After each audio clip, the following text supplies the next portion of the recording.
உயர்தர மாக்கள் தேர்ந்தெடுத்து அதில் நாங்கள் செய்கிற கல்சட்டியை எப்படி யூஸ் பண்ண ஸ்டார்ட் பண்ணணும், அதுக்கு தாங்க இந்த வீடியோ. நாங்கள் உங்களுக்கு அனுப்புறதே சீசன் செய்யப்பட்ட கல்சட்டி இருந்தும் இந்த ப்ரொசீஜரை நீங்கள் வீட்டில் செஞ்சால் கல் இன்னும் உறுதியாக நீடிச்சு நிலைக்கும். கல்லுடைய மேற்பகுதி எப்படி இருக்குன்னு உங்களுக்கே தெரியும், சிறு சிறு ஓட்டைகள் இருக்கும். அதனால் சோப்பை தவிர்த்துட்டு நம்ம கடலை மாவு பயன்படுத்தி க்ளீன் பண்ணுறது ரொம்பவே சிறந்தது. நாங்கள் மீன் குழம்பு மாதிரியான டிஷ்ஷஸ் சமைக்கும் போது அதோட வாடை அதை விட்டு போகாமல் இருக்குமேன்னு நீங்கள் கேட்கலாம். அப்போ நீங்கள் சுடுதண்ணி, எலுமிச்சம்பழம், கடலை மாவு வச்சு நீங்கள் க்ளீன் பண்ணிங்கன்னா அந்த வாடை எதுவுமே இல்லாமல் சுத்தமாக க்ளீன் ஆகிடும். வாஷ் பண்ண அப்புறம் சட்டியில் அரிசி வடித்த தண்ணி இல்லை அரிசி கழுவுன தண்ணி ஊற்றி லோ ஃப்ளேமில் நல்லா பாயில் பண்ணணும். பிறகு அந்த தண்ணியை கீழே ஊற்றிடுங்க.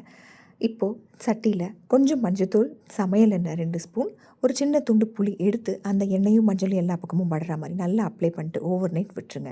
நெக்ஸ்ட் டே மார்னிங் வாஷ் பண்ணிடுங்க. அவ்வளோதான், நம்ம சட்டி சமைக்க ரெடி. சமைக்கும் போது சின்ன சின்ன விஷயங்கள் நம்ம பார்த்துக்கணும். உதாரணத்துக்கு எம்டியான சட்டியை நம்ம எப்பவுமே அடுப்பில் வச்சு ஹீட் பண்ணக்கூடாது.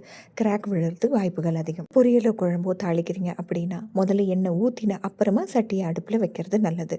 ரசம் தாளிக்கிறீங்க அப்படின்னா ரசத்துக்கு ரெடி பண்ணி அந்த தண்ணியை அப்புறமா சட்டியில் ஊற்றி அடுப்பில் வைக்கிறது நல்லது. ஹை ஹீட் எப்போவுமே கூடவே கூடாது. எப்பவும் ஃப்ளேமை லோ டு மீடியமில் மெயின்டைன் பண்ணிக்கோங்க. ஹை ஹீட்டில் சோப் ஸ்டோன் எக்ஸ்போஸ் ஆகும்போது கிராக் விழ வாய்ப்புகள் அதிகம்.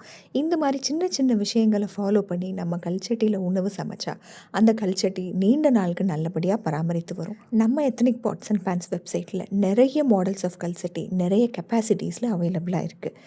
விருப்பப்படுறவங்க சோப் ஸ்டோன் கமெண்ட் பண்ணுங்கள், லிங்க் நானே உங்களுக்கு டிஎம் பண்ணுறேன். இந்த மாதிரி கல் சட்டி மற்றும் இரும்பு சமையல் பாத்திரங்கள் எப்படி பராமரிக்கிறது, எப்படி மெயின்டைன் பண்ணுறதுங்கிறத தெரிஞ்சுக்கணுன்னா என்னோடய பேஜை ஃபாலோ பண்ணிக்கோங்க. நன்றி, வணக்கம்.